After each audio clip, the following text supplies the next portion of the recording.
Halo guys, welcome back to our channel Elangkasa tentang hukum. Di video kali ini kita akan membahas terkait dengan pembuktian. But before it, please don't forget to like, share, comment, and subscribe karena itu semua gratis dan semoga kita semua diberikan kesehatan selalu ya. Jangan lupa juga untuk tetap memakai protokol kesehatan. Semoga akhir tahun ini menjadi akhir tahun yang menyenangkan untuk menyambut awal tahun yang baru. Oke, langsung aja. Apa sih yang dinamakan dengan pembuktian? Jadi, pembuktian merupakan perbuatan membuktikan, dan membuktikan itu sendiri berarti memberikan atau memperlihatkan bukti, melakukan suatu kebenaran, melaksanakan, menandakan, menyaksikan, dan meyakinkan. Pembuktian itu sendiri dalam hukum acara memiliki arti yuridis, teman-teman. Artinya hanya berlaku bagi pihak-pihak yang berperkara atau yang memperoleh hak dari mereka, dan tujuan dari pembuktian ini adalah untuk memberi kepastian kepada hakim tentang adanya suatu peristiwa tertentu. Maka, pembuktian harus dilakukan oleh para pihak, dan siapa yang harus membuktikan atau yang disebut juga sebagai beban pembuktian berdasarkan pasal 163 HIR ditentukan bahwa barang siapa yang menyatakan ia mempunyai hak atau ia menyebutkan sesuatu perbuatan untuk menguatkan haknya itu atau untuk membantah hak orang lain, maka orang itu harus membuktikan adanya hak itu atau adanya kejadian itu. Ini berarti dapat ditarik kesimpulan ya, bahwa siapa yang mendalilkan sesuatu maka ia yang harus membuktikan. Nah, ada pembuktian, ada alat bukti. Apa sih bedanya? Jadi dalam pasal 184 ayat 1 KUHP disebutkan bahwa alat bukti yang sah adalah keterangan saksi, keterangan ahli, surat, petunjuk, dan keterangan terdakwa.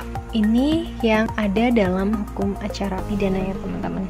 Adapun terkait dengan alat bukti yang diakui dalam acara perdata diatur dalam Undang-Undang Perdata pasal 1866 KUH Perdata pasal 164 HIR. Alat bukti hukum acara perdata itu sendiri seperti bukti tulisan, bukti dengan saksi-saksi, persangkaan-persangkaan, pengakuan, dan sumpah. Next, ada barang bukti. Kitab Undang-Undang Hukum Acara Pidana memang tidak menyebutkan secara jelas tentang apa yang dimaksud dengan barang bukti ya teman-teman. Tapi dalam pasal 39 ayat 1 KUHP disebutkan mengenai apa-apa saja yang dapat disita, yaitu benda atau tagihan tersangka atau terdakwa yang seluruh atau sebagian diduga diperoleh dari tindakan pidana atau sebagai hasil dari tindak pidana. Yang kedua, benda yang telah dipergunakan secara langsung untuk melakukan tindak pidana atau untuk mempersiapkannya. Yang ketiga, benda yang digunakan untuk menghalang-halangi penyelidikan tindak pidana.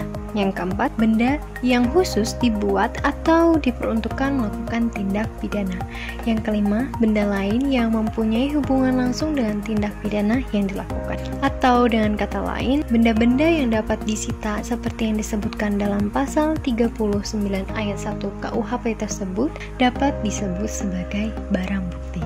Terus gimana dengan teori-teori tentang penilaian pembuktian?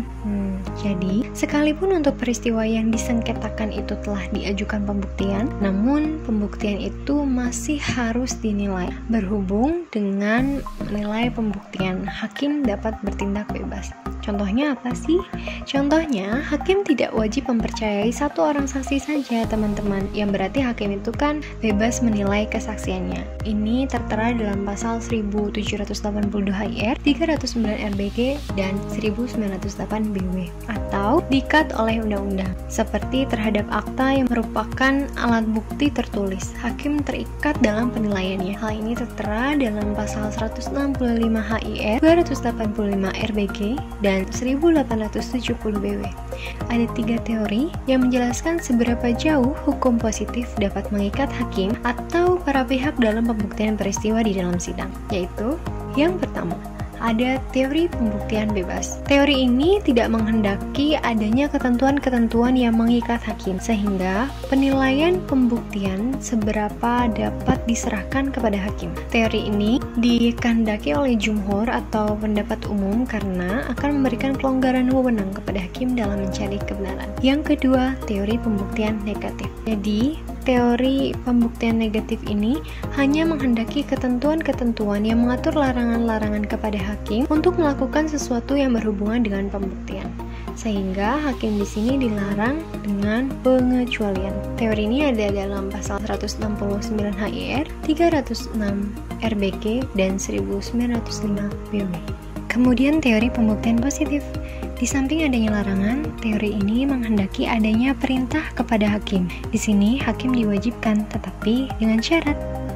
Nah, ini ada di dalam pasal 165 HIR, 285 RBG, dan 1870 BW.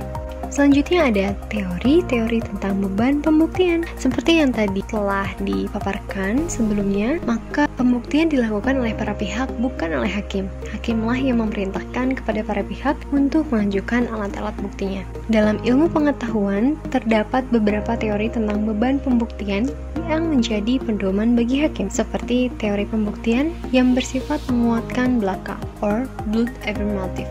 Menurut teori ini, siapa yang mengemukakan sesuatu harus membuktikannya, dan bukan yang mengingkari atau yang menyangkalnya. Teori ini sudah ditinggalkan. Selanjutnya ada teori hukum subjektif.